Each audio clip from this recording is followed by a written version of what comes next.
Bing Maps is really moving beyond that conception of maps where you think about atlases and two-dimensional maps from above, the sort that's used for driving directions and so on. We think about maps as flowing all the way down to ground level.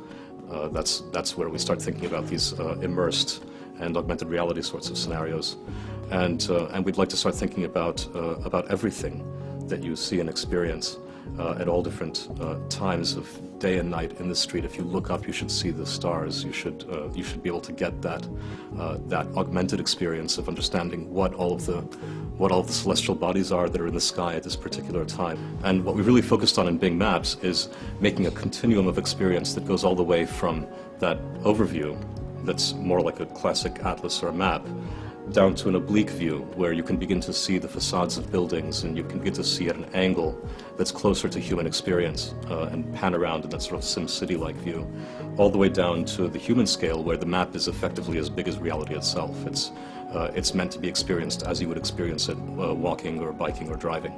The Street Photos app, which we've just released, mines photos from Flickr that have been geotagged and relates them to our Streetside imagery.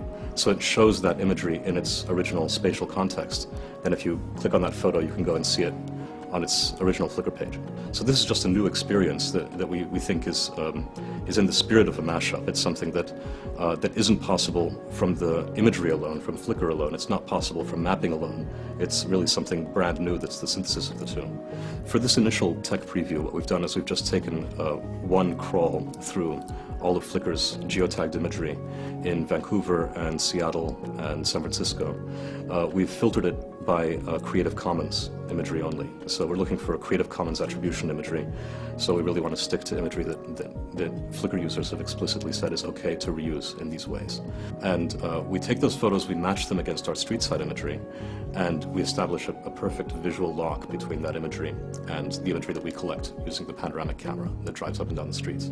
When you do that, then what you see is a photo which could be a historic photo, or it could be a photo of just a small detail in a facade somewhere, and you really see it in its full context.